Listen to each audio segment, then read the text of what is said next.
Welcome back, everyone, to another episode of the Ads and Dunks podcast. As always, brought to you by the Ausmerican Aces. My name's Adsy, and of course, on the other end, Joshy Dunkley, my best mate. How you going, mate? Good, thanks, mate. Another interesting week for the both of us. The streak ended. Yes. It's funny because when you won on Saturday, I obviously watched your game and it was a tight one, and I thought, if he wins here, we're fine. We're going to win regardless. But there's always a time when streaks end. It made me think about, which you probably wouldn't have any idea about this streak, but one of the great streaks that I know is the Undertaker WrestleMania streak. Have you ever heard of that? Mate, you know the answer to this question. I'm not going to have any idea. Reason I'm saying is because we actually have a lot of wrestling fans and they would love this because one of the famous wrestling streaks of all time is the Undertaker's WrestleMania streak, and it fortunately came to an end once. So all streaks do come to an end, and ours came to one, which is disappointing for us, for me, that is. Obviously, you guys had a great win, but we'll touch on that a bit later. But other than that, it was a pretty good week. Was able to watch the Tillies play. I think all of Australia was able to watch Matildas play, and I've seen you guys were able to get on to the end of the last bit of the game. You're still in your Brisbane kit, I believe, watching it.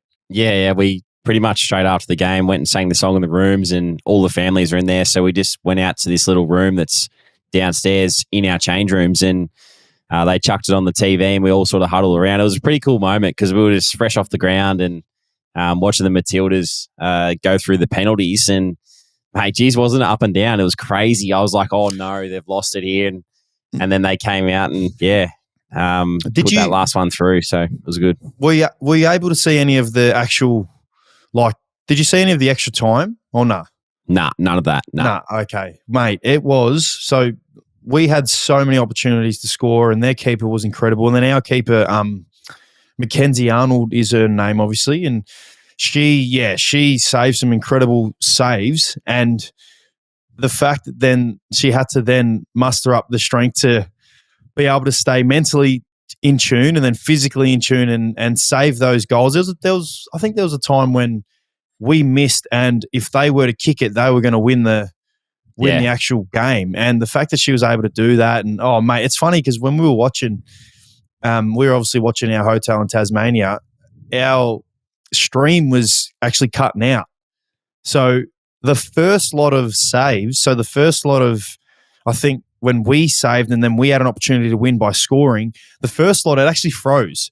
So then it came back to Mackenzie Arnold just having this resting angry face kind of, and we were like, oh no, they've kicked it. Anyway, turns out they didn't kick it. So then we're like, oh yeah, we get a chance to score here. So then it's gone to our penalty kick. Froze again. And we're like, oh no. Wow. And then anyway, we seen that we missed, and then we're like, oh no. So then we obviously watched. But yeah, mate, it's incredible. It's crazy that I seen this thing that Brucey, one of my teammates, obviously your ex-teammate, Brucey put up this cool image of this time 10 years ago, the Australian Matildas playing in an international game, I think against Brazil it might have been, and it was obviously a tournament, and the actual Football Federation of Australia actually gave out. Oh no, they actually played it in a closed stadium where tickets weren't available because there was no one buying tickets or whatnot. There was actually no one sitting in the crowd. To fast forward 10 years later, and now we're 80,000 people at a game. It's incredible, isn't it? Yeah, it's awesome for not only female sport, but the soccer sport as well. I think there's so many soccer fans out there now, especially young girls that are coming through and will be watching on and being like, geez, I want to be like them. So it's great for soccer. It's great for women's sport. It's just great for everyone, I reckon, because, a home tournament as well in Australia where, Australians can go and watch and support is just so meaningful. So it's exciting, mate. I can't wait to watch because this is Tuesday night. Can't wait to watch tomorrow night. But what are your predictions? Oh, obviously, I'm not going to be ignorant and disrespect the teams. The other, obviously, Spain just played Sweden, so Spain obviously just won as we're kind of speaking now, and obviously we're playing England, and I don't know anything about England. I've only ignorantly watched Australia play, so I'm going to obviously say Australia, but I think it's going to be a great game. I love the fact that there was a basketball game on another friendly on tomorrow with our Boomers. We're obviously playing some games down here in Melbourne, and they came out and said we want to postpone the game or put it earlier, I think, so they can get back and watch the Matildas play. So no doubt all of Australia is going to be rooting for them, and the way that they're playing, they're every chance to win, especially with the advantage of having, the crowd, the 12th man, as they say. They said it after their game, the 12th man, which is their crowd supporting them. So, yeah, I can't wait for the game. It'll be one that we'll all be glued to. Yeah, what are you thinking score-wise? Are you thinking penalties again or? Oh, mate, I'm horrendous at predicting anything at the moment. So, yeah, I didn't mind the penalties because I like the build-up to it. I mean, I'd want it to be a draw where there's goals scored, so not a 0-0 draw. It'd be cool if there's a goal scored. So, look, I'm going to say we win, 2-1. But if it goes to penalties, I wouldn't mind because I like the build-up as long as we win.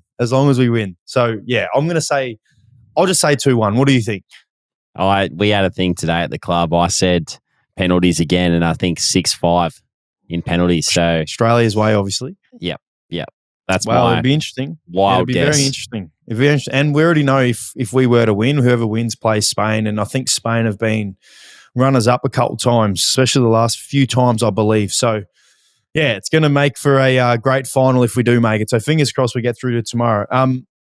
One other thing I wanted to touch on just quickly, because as we know, we're which I love personally, we're actually running our own shows. So for the start of the year, we've had Tommy, and then Tommy had that nice little break over in Europe and found out that we actually do a pretty good job at running our own shows, I guess, and he gives us feedback here and there. But I wanted to drop in some NFL news. Did you see Dalvin Cook signed with the New York Jets today?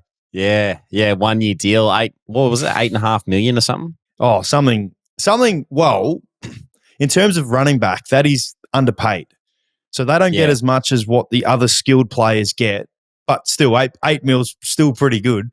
But, mate, I reckon that's a great get for the Jets. You can clearly tell right now the Jets are loading up because now they've obviously got Aaron Rodgers that's come in.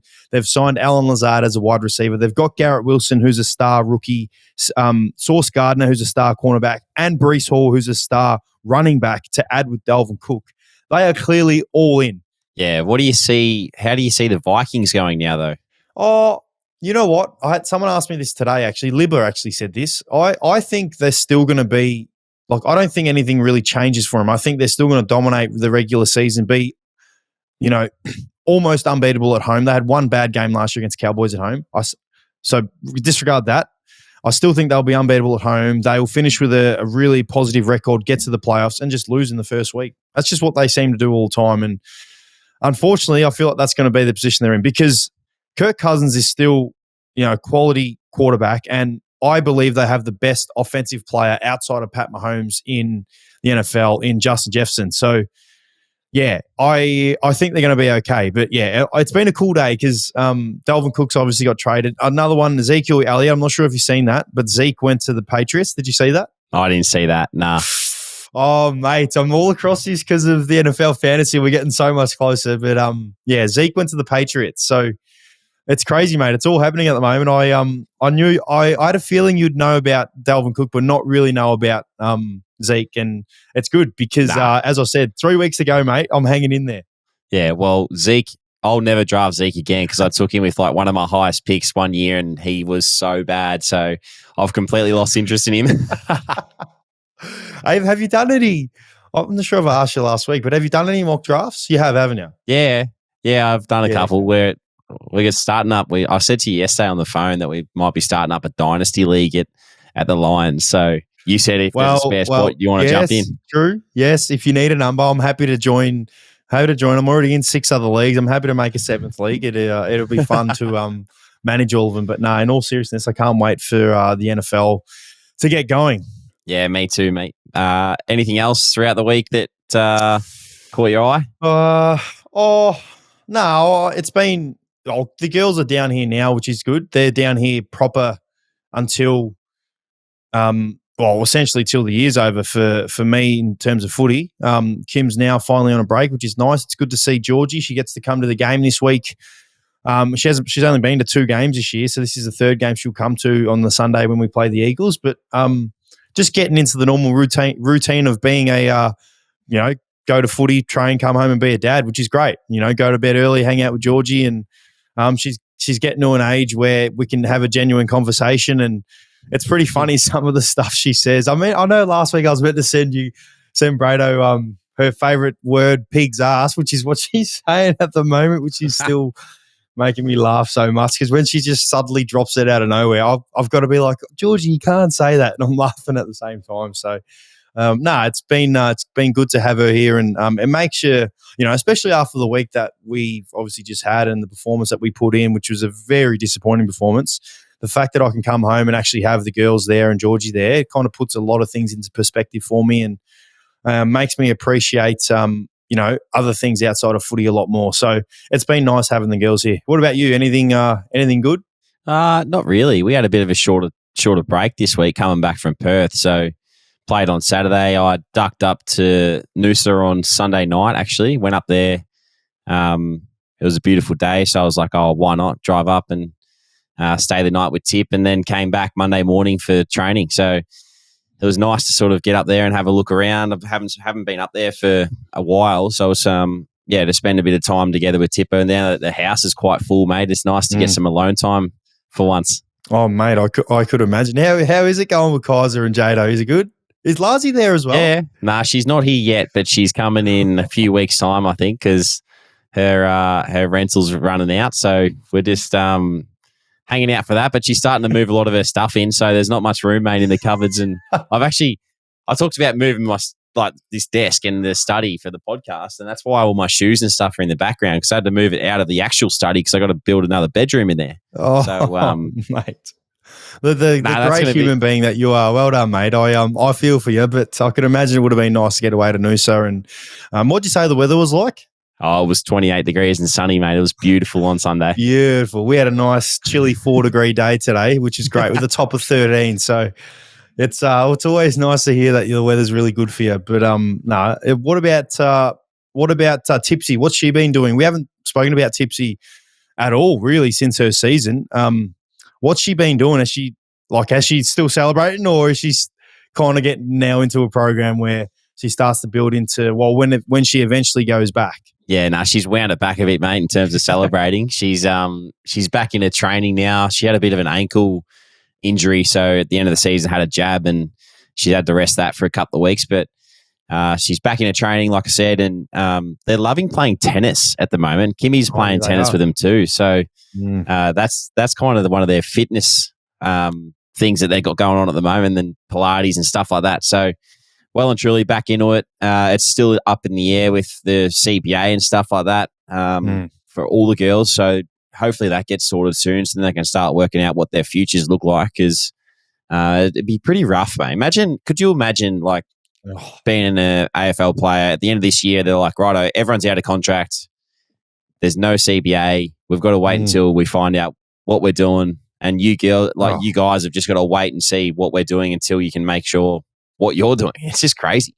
Oh, mate, I think, and the fact that it's, and we've spoken about this a lot with netball, it's the number one participated sport in all of Australia, and the success that we have as a team. I mean, how rude of us not to mention the fact that our Diamonds team actually won gold last week. Yep. We haven't spoken about it. So they won. Congratulations to the Diamonds girls, of course. We obviously love netball. It's our second favourite sport on this potty. But yeah, the fact that, we've got a team that is the best team in the world, and it's the best players in the world, and we don't even have a CBA agreement or no guaranteed contract. So yeah, mate, I can't even imagine the situation that some of the girls in. I mean, Kim's obviously in the same boat as well. I mean, obviously planning to play for the Firebirds, but it's just such a crazy situation for them to go through that at the end of every season, essentially. So, full credit to them when they do actually get a chance to, know where they're playing. The amount of effort and time they have to then put into it whilst juggling what they do outside of netball. It's just unbelievable what they do. And, something that we definitely can't appreciate, the fact that we have what we have and these girls don't. So yeah, mate, I could only imagine Tipper must be frustrating for her, because you want to know what you're doing and be able to settle in. Yeah, it's frustrating and it's stressful. Like, I think that's the worst thing for all the girls. Like, they just don't know what's going on. So like, how can you even know what your future looks like, let alone think about playing netball? Like, it's just such a stressful thing to go through. But other than that, mate, she's doing a bit of playbook stuff. So we've talked about the coaching, so she's been getting hit up on there a little bit, and that's keeping her busy during the day and just looking after the house, mate. It's been good coming home to a nice clean house and her cooking some meals for me every now and then. Oh, you're letting her cook. That's great because you're Yeah. I know you're definitely the man when it comes to cooking, and rightfully so. You are a great cook. I must admit. I'll still need to make sure I cook you a nice feed when you come down here because you don't believe me that I can cook because I never do because I always let you do it. I was actually I was talking to Zach Bailey today in the gym, and we were talking about cooking because he loves cooking too, and he's like, maybe you and I need to do like a Ausmerican Aces cooking show. And I just lost it. It was gold. Maybe we do. I mean, the fact that there's a lot of great channels going on at the moment on the Ausmerican Aces, and we, again, we'll give another shout out to Money, Jerome Hughes, and Ryan Pappenhausen. They're doing their own podcast, and it's killing it at the moment, and loving it, absolutely loving it. I love the authenticity that they show. I mean, I think the first episode they showed they're a little bit nervous, like we were when we first started, and you know what it's like. You get in front of a camera and you're just like, what am I meant to say? And now, obviously, a couple of weeks later, it's I just love how they can be them and have a great laugh. I love listening to Money talk. He's so funny; he just makes me laugh so much. Oh, some of the reels that they've put up on Instagram have been so funny, just of him talking about the cash, and he's just got the cash out and he's just folding it up. Love it. Even when they were getting the signed boots and he signed it down there and he showed it just in case no one believed him. But it's great. But we're blabbering on a little bit. This is probably the longest it's taken for us to talk actually footy, which is great because we're more than just a footy potty. We'll obviously touch on our games this week. We'll start with you. We'll start with the positive because obviously mine was a massive negative. Obviously it was. I was able to watch most of your game whilst flicking between our VFL and Matildas and whatnot. It looked like a back and forth game for you, and one of those games where I don't know, it kind of looks like you're not probably playing your best footy at the moment as a team, but you're still able to find, not find wins, but win and do that week in, week out, which is a massive positive. You look at teams from the past, and you and I have spoken about, great teams of the past. They always find a way to win regardless of how they're playing, whether they're playing well or not. And, at the moment, it kind of looks like you're just not playing your best footy, but you're still able to win. How are you seeing it, and how are you guys seeing it? Yeah, well, in terms of the game, it was a back and forth game. Like you said, they started really well, and it's interesting because they would have come up here thinking it's a free shot at us. Like we haven't lost at the Gabba this year, and it's a bit of that underdog mentality and just being like, well, our season's on the line. We've got to win to continue to push for finals, and they definitely brought that heat. And I thought from the start they were really good. Kicked away, I think 3 goals up, and then we started to play some good footy again. But yeah, like you said, I felt like on the weekend we probably played one quarter of footy that was really, our identity and how, what we are capable of. I feel like was the third quarter, and we put a good score on the scoreboard in that third quarter, which was lucky enough in the end to let us hold on. But coming back from Perth too was a big ask after a 6-day break, and coming up against the red hot Crows, who were, mate, I honestly reckon that they should be in the top 8 well and truly. Like playing against them on the weekend, they've got a good side. They've got a really good side, and if they do scrape in, they'd be a very, you'd be nervous coming up against them in the finals. That's for sure. So, yeah, I think all in all, we're probably going a little bit average in the midfield at the moment, which is disappointing because I'm involved in that. And there's other guys that have been a little bit up and down too, but.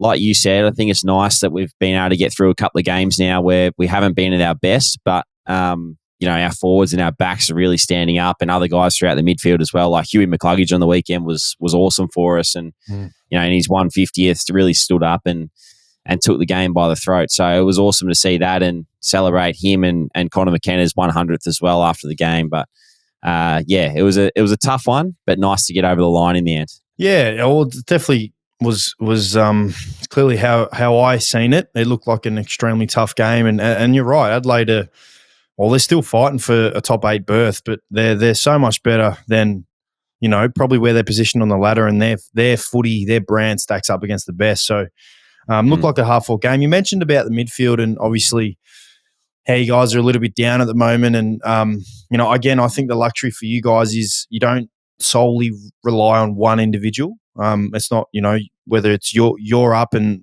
they're down, and Lockie Neal, and, you mentioned Huey McGluggage. Obviously, Ashley's not playing at the moment.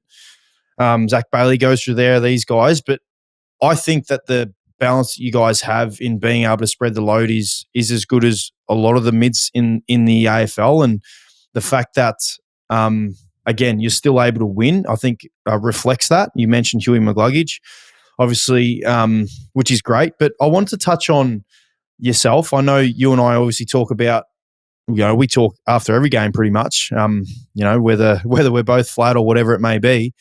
I mean, I know you don't mind me, what I'm about to say, what we talk about. You obviously mentioned your own form, and you were talking about how you were a little bit disappointed with, I guess, how you're going. And, me, I'm always your biggest fan. I'll always be your number one fan. I think you're the best two-way midfielder in the competition, right up there with, the best of the best. How are you, I guess, honestly seeing yourself for our listeners to hear? How are you seeing how you're going in this last couple of weeks in particular? What are you doing to, I guess, because I know what the answer is going to be, I guess, is the second question to what your answer is going to be. What are you doing, I guess, to get yourself out of where you're at the moment, where you think you're not playing particularly well, where I see the defensive stuff that you do and it's as good as anybody in the AFL. Where do you think you're at? And, what are you trying, I guess, to do to get yourself out of where you are? Yeah, no, it's a good question. I obviously bit down in the last couple of weeks, especially, going to Perth playing Freo was down. Last week against the Crows was a little bit down. I personally, and upon review, probably think that I'm trying too hard defensively and probably reverting defense straight away rather than playing the footy out a little bit more. And, I went in Monday morning and, post-game I was frustrated because, we're not really going that well as mid. So to try and, get that going again will help us as a team. So that's the reflection that you have to have post-game. And we all sat in the room and, as midfielders, we're all recognising that. So that's positive. That's good because you want that growth and you want to be able to be the best midfield you can be for the rest of the team to then perform well. Monday morning went into the club and watched some edits with our midfield coach, Cam Bruce, and straight away you could just see some of my patterns, the ball's still in dispute and it's live and I'm reverting and just running a defensive pattern straight away. I'm not even trying to go for the ball. So that's something that is an easy fix. It's just a mindset thing and just being I've got to play this out before I have to go and defend. So it's probably it's one of my strengths, the defensive side, but it's also at this moment in the year and, a bit of form is affecting me. So it's nice to be able to recognise it.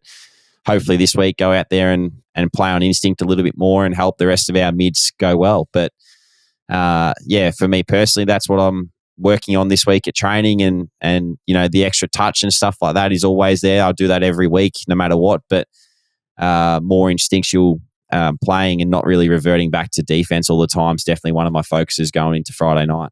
Yeah, well, I think that's a great answer because, when you do, as you said, you base a lot of your game off your defensive efforts and patterns and whatnot. And a lot of the times you can lose your instinctual nature when you play, which is a big no-no because you want, you look at the great players and it looks like they're all playing on instinct. And when they're down, obviously looks like they're not playing on instinct. And to the young listeners out there and the ones that are aspiring and the ones who are just playing, whatever form of footy, you've got to always have that instinctual mindset of playing and knowing what your strengths are and how you need to play. And as you said, it's a mindset thing for you. No doubt you'll be able to do that this week. I look forward to you having a ripping offensive game and feeling pumped about how you're going because I see you from afar and a lot of us see how good you're going from afar, and I know how much of a standard and a benchmark you hold on yourself that sometimes you can feel like you let yourself down. So, mate, fucking dominate this week and I've got no doubt you will, and I look forward to it. Yeah, no, I'm keen as to get out there, mate. You know me. As soon as you walk off the ground and you're a little bit disappointed in your performance, you're just ready to get out there the week after. And it's no better opportunity this week than against the ladder leaders and the competition leaders at the moment in the Pies. So really excited about that opportunity, mate. I'm really excited for you. Our game, obviously, move to our game. Where do I start?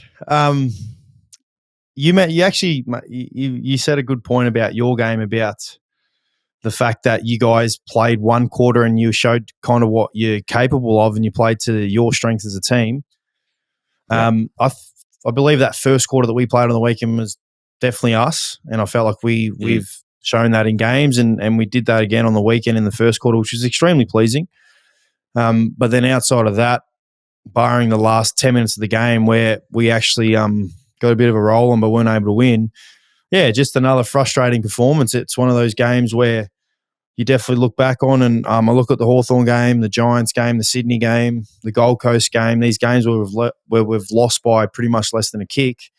It does tally up at the end of the year, and you do reflect on those and think, what if? And this game is another one. And I think the obvious answer for us this week, if you'd watched the game from the start, I think our tackle efficiency and the amount of tackles that were broken from the Hawthorn players would have been an all-time record. I reckon it would have been evident watching it. You probably would have seen it.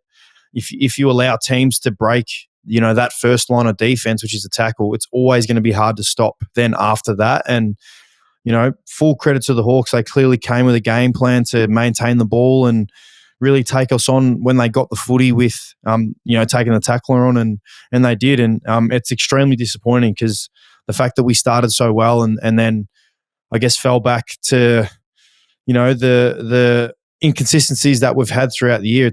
It's extremely frustrating. And we reviewed the game today. We had a really solid review in, some areas where we just effort-wise need to be a lot better, and that's probably the most frustrating thing because we never, you never teach effort or whatever it may be, and when you are doing that, it's always really frustrating because you can get all the X's and O's right, but when it's basics of not being able to stick a tackle, that's the most frustrating thing, and ultimately that's what cost us, and it's another one we let slip. So yeah, very, very frustrating. How you talked about the game and how it sort of changed momentum throughout. Do you reckon Libba going off changes the look of the team and changes the inside battle, or did you still think that you were on top in those areas? Well, I guess you can't look at it statistically, because from a clearance point of view and a contested possession point of view, I think we won clearances, so we might have lost by maybe just one. And I think we won the contested possession. So from a midfield point of view, firstly, it does hurt us with Libba going out. He's the inside barometer for us, and we rely heavily on him to win contested footy, and that's his strength. And it definitely hurt us, him going down. He's such an absolute star of the competition, and we obviously have to adjust around that a little bit. But yeah, I don't, I can't say that the whole reason him going out was the whole reason why we lost. We should be able to, as a midfield group, account for Libba going out and be able to take up what he brings, and we just didn't. And that's the reality. It's the most disappointing thing. We had opportunities and we didn't. I look at the key indicators, and if you were to look at them from a holistic point of view and watch, not even look at the game and watch the stats, you'd think, the Bulldogs midfield, well, as a whole was pretty good. But no, we lost, as I said, tackle efficiency. We weren't able to stop them, that first line, which then created easy overlap for him, which then created easy scores for him, which is just extremely disappointing, because I think up until round 18 or 19, we were number 1 or number 2 in tackle efficiency. So we pride ourselves on, like most clubs do, but yeah, we definitely pride ourselves on sticking tackles and being a quality tackling team. And, the weekend really, really hurt us. And yeah, it's frustrating because we've, we had an opportunity to, go 4 points up in a competition at the moment where there's 6 teams vying for, that top. Well, now Carlton are probably secure that top 6, 7, 8. So yeah, mate, it's frustrating. But again, I've got to give credit to the Hawks. We spoke about how much better they are than where they're placed on the ladder. They're so much better than where they're positioned. They've beaten some quality teams this year, and they're definitely going to be a team to be reckoned with for years to come. They've got a core group of players that are obviously really young, but they believe in their system and the way they're playing, and it works for them. And they're playing great footy, and they were just too good for us in the end, which is frustrating. Yeah, I've got them. I've actually got the Hawks next year. I've spoken to a few people about it. I reckon they'll play finals next year. Like, that's how good they are, or their potential is going to be, I reckon, especially after, another year of trading and drafting players that they want to get in. I think it's going to be, Sammy Mitchell's definitely got them going pretty well at the moment. Have you seen that suggestion at the play-in tournament? Yeah. Mate, if we had that, I think Hawthorn would be licking their lips because they would, they'd be more than comfortable to play any team vying for a final spot. But no, I agree with you. I think they're going to be definitely a finals team next year and for years to come.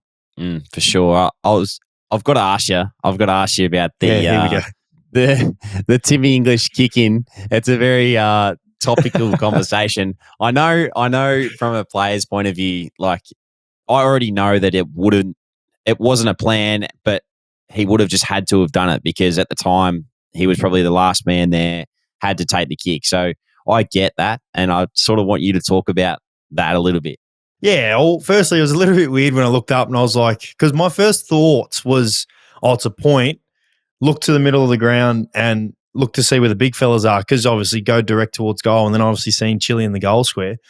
And then obviously it played out the way it did. But, you just trust the read on the situation. And, Chile, I think, took the mark. So he took the mark on the line essentially. And well, there was only 45 seconds to go in the game. So we can't really necessarily wait for someone to come grab the ball, wait for Tim to then run and whatnot. So, I think if there's one thing that you change, you'd obviously change the direction of where you're going. I think if Chile had his time back, he'd probably want to go a lot more direct than what we did.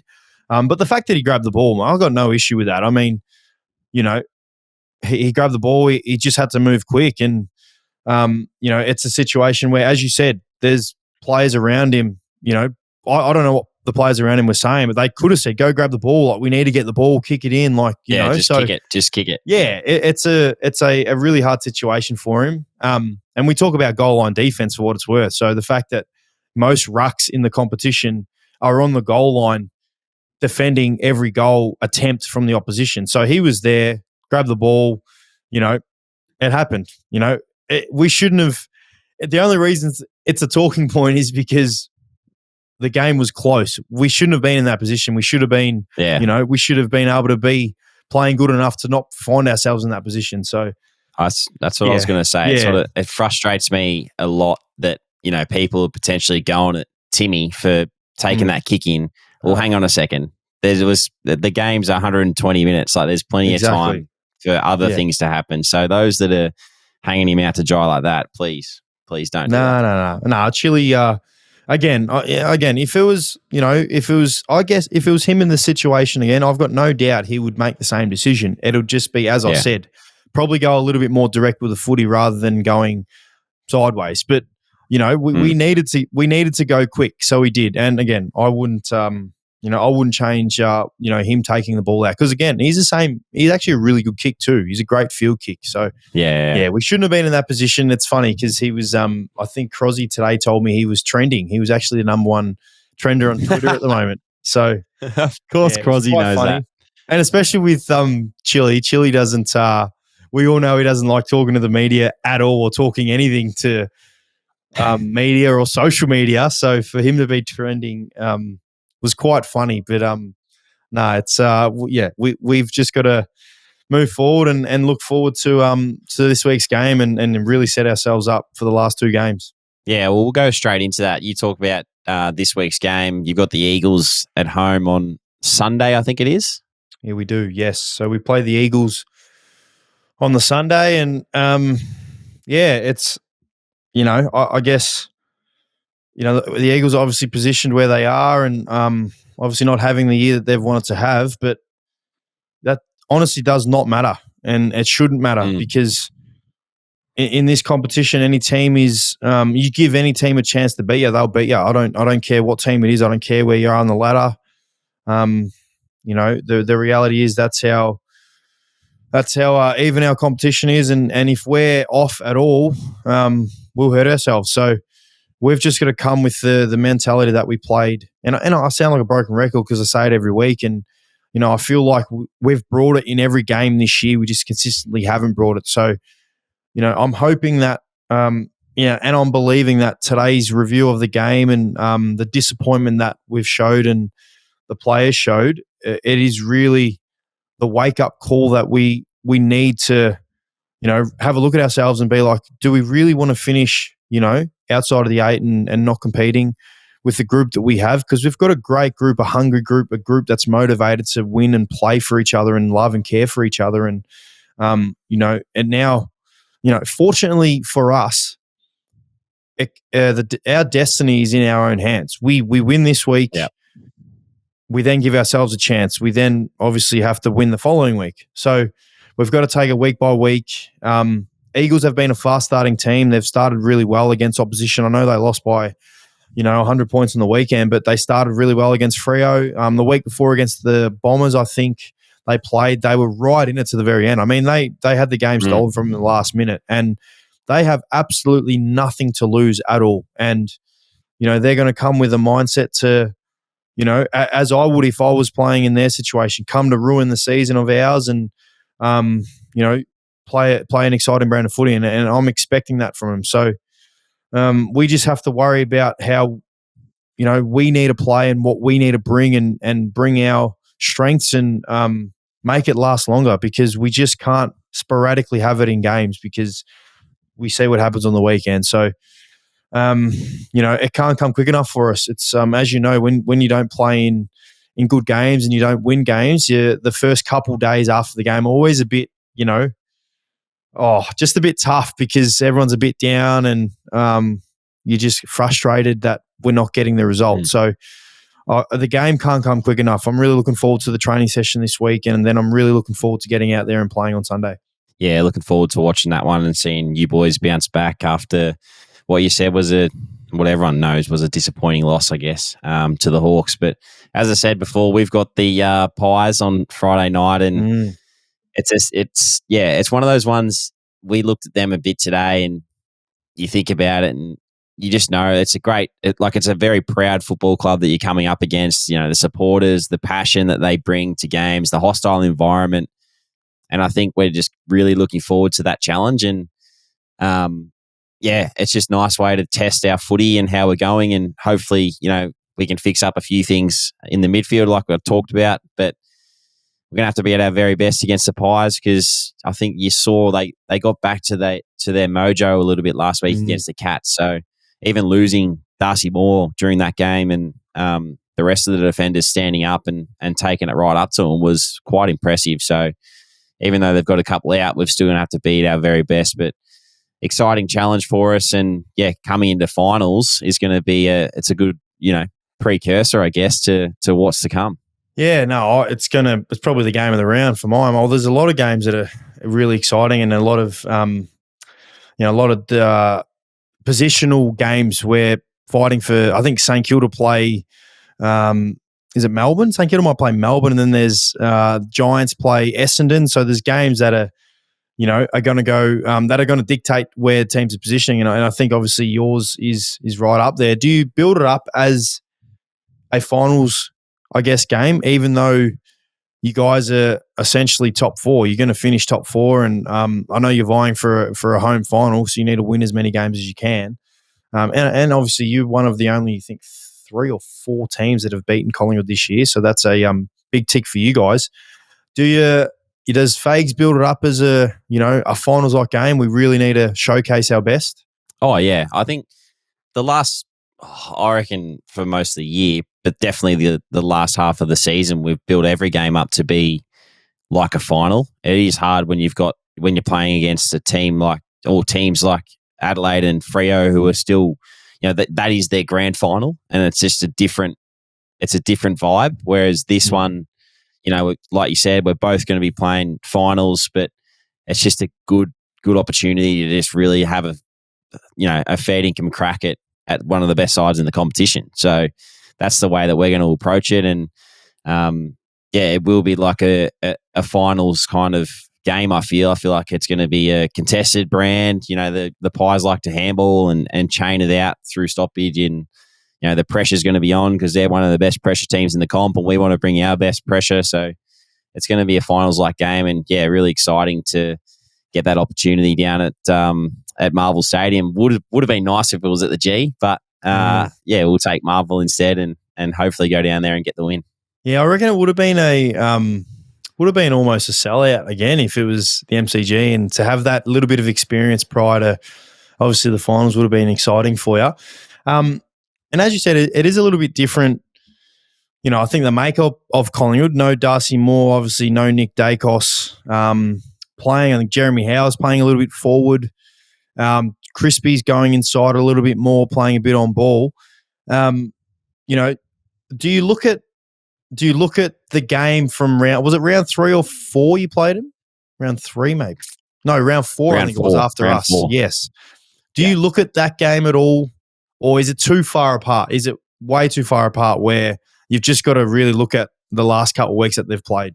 Oh, you definitely look at that game and see what we did to them that sort of put them on the back foot. From memory, they kicked first couple in that game, and then we came back, and at quarter time, I think we might have been just up or just down. I can't remember, but there were definitely things in that game that we did well that stopped some of their offense. And at stoppage, we worked around. They didn't have a ruckman, a number one. Or I think Cameron was out, so they didn't. I think they rucked McStay or something like that, and so that's going to look a little bit different. But there's definitely little elements that happened in round 4 that we'll take out of it and hopefully bring this week. But like you said, they've got a lot of different personnel running through different positions, so going to have to be ready for what they've been bringing in the last few weeks, because what their best is definitely good enough to beat anyone in the competition, that's for sure.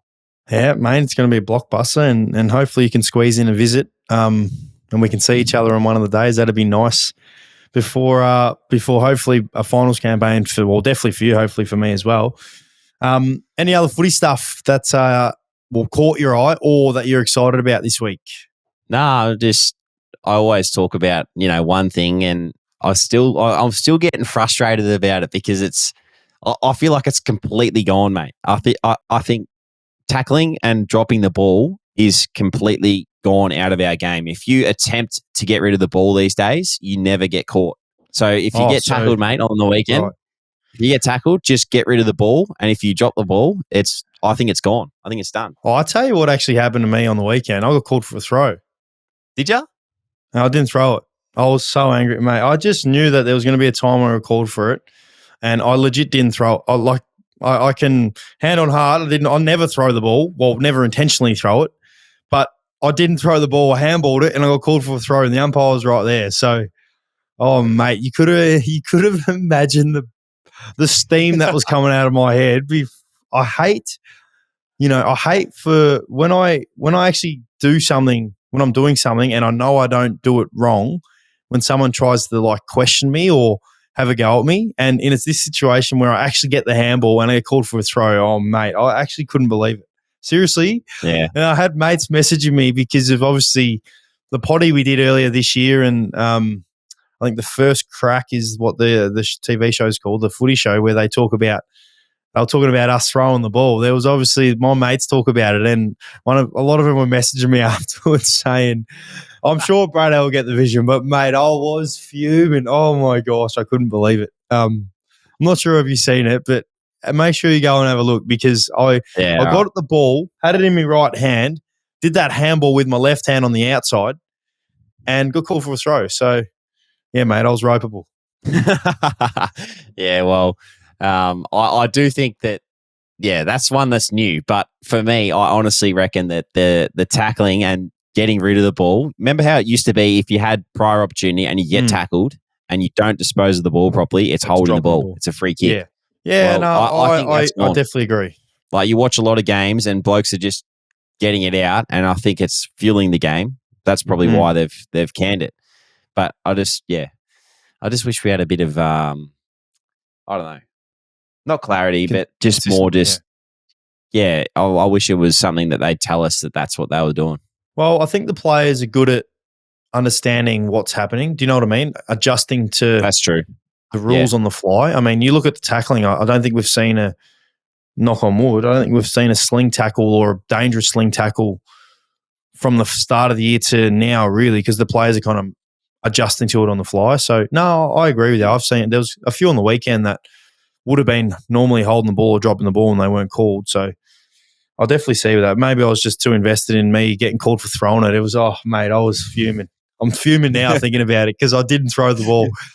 I did want to mention. Obviously, we didn't mention. I don't think we mentioned Trent Conchet retiring, a champion of the game. One of I'm not sure if we did, but he'll go down as one of the most important Richmond figures of the Richmond obviously history, and obviously the premiership captain. He's a champion, so we send our best wishes to him and what his future endeavours are. But I do want to make a special mention for Jack Riewoldt.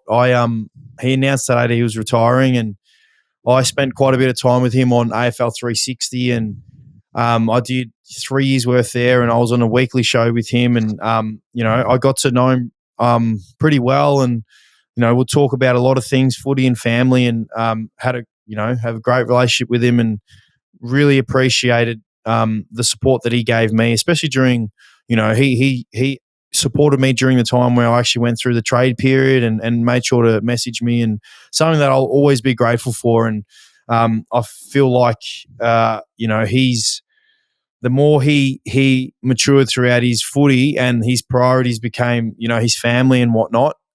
He clearly showed that out there, and he was such a joy to watch. And I think he was one of the most, for a long time, underrated forwards going round. And the fact that he's kicked 750 something goals, whatever it may be, and he's a top 15 AFL goal kicker of all time, shows the massive career that he had and the amount of accolades that he have. So I just personally wanted to give my love to him because I think he's a true superstar of the competition, and our game is going to miss him because of the flair and excitement and the joy that he brought to a lot of people. So it's crazy. Nick Nat-Nui is another one as well, but it's crazy the amount of players that I know you have grown up watching and now retiring, and I'm coming one of the old boys, and obviously you're now mid-career and on the up towards 30. So wanted to particularly give love out to Jack Riewoldt. Yeah, I was well said. Well said. He's a true gentleman, Jack, and I feel like he's one of those guys that just like you said, he cares about everyone around him, and not only does he look inside his four walls at the footy club, but everyone that he invests in outside of the footy club is just he's such a good man. So I've had a little bit to do with him too, and I couldn't agree more with what you just said. So well done to Jack and all the other guys retiring too. It is. I did think about it today. I'm like, geez, I actually am getting a bit older now. All these boys retiring now. I'm sort of getting towards the back end, but I'm excited, mate.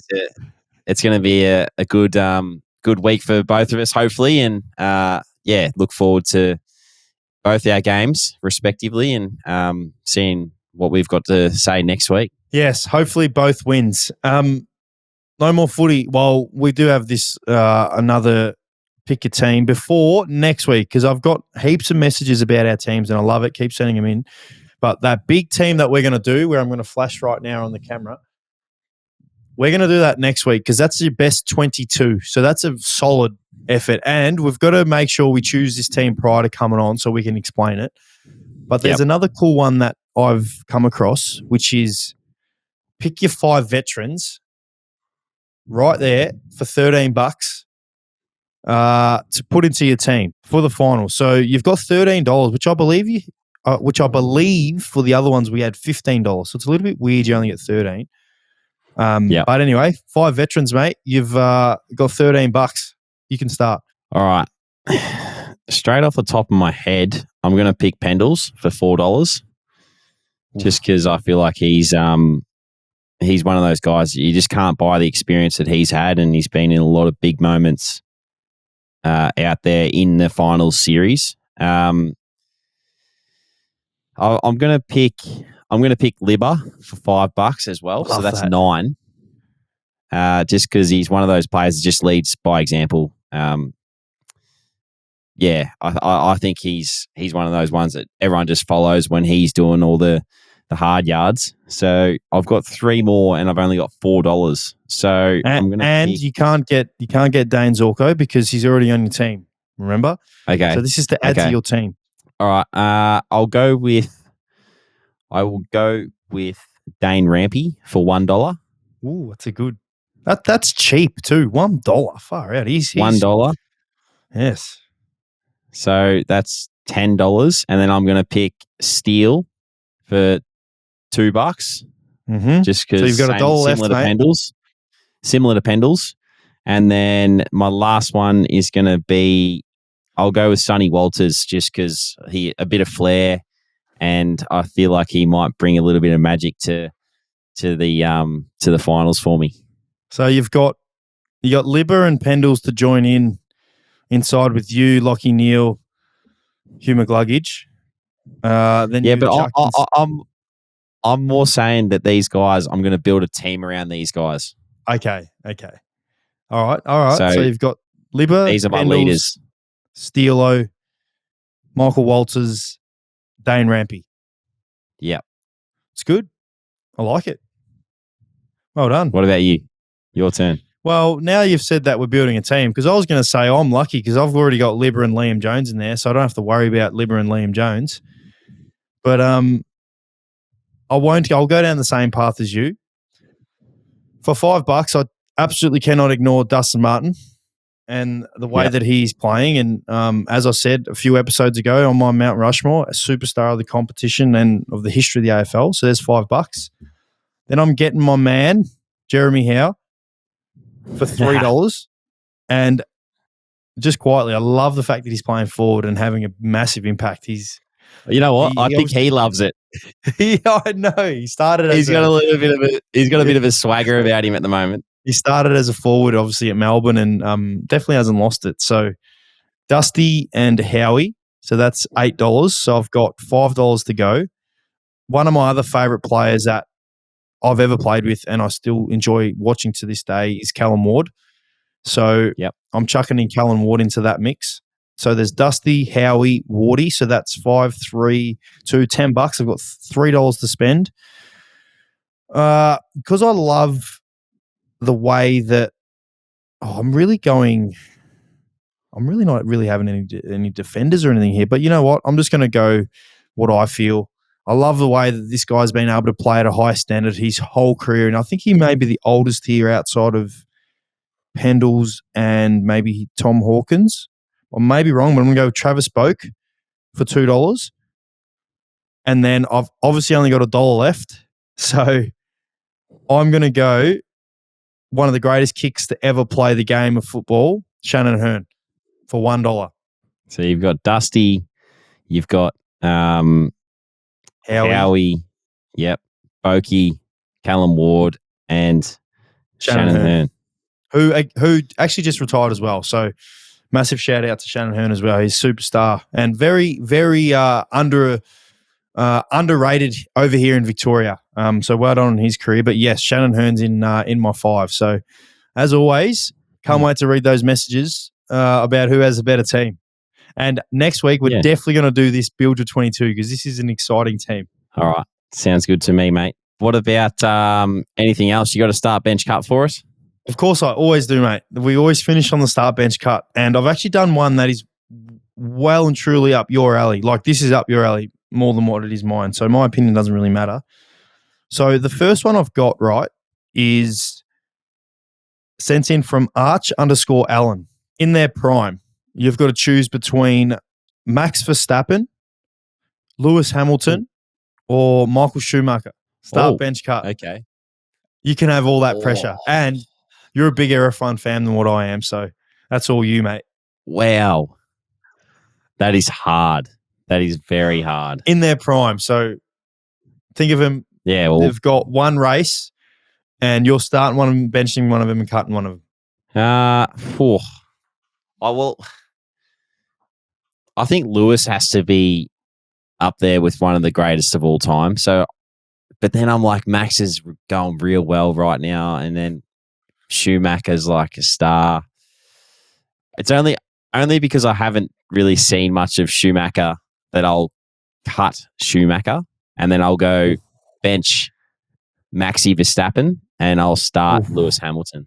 I mean, that's probably one of the hardest because I know you love your F1, and I know there's a lot of people out there that love their F1 who wouldn't be comfortable answering this question. It's a great debate. I'm keen to see what people think. And I got another one, similar pathway, but not F1. This is a hard one. This is from Joel Randall _. This is Tiger Woods, Tom Brady, and LeBron James. And I know he's doing the GOATs. Before there's an answer, he's clearly doing the GOATs of their respective sport. I'd clearly substitute LeBron James out of that and put Michael Jordan there. But for the sake of this and Joel Randall wanting us to answer this, it's LeBron James. So give us your start, bench, cut. You go first for this one. Well, I think you obviously know what my answer is going to be. Tiger Woods. No, it's going to be clearly LeBron James. Start. He's my start. See, because I'm not a big golf fan, but I've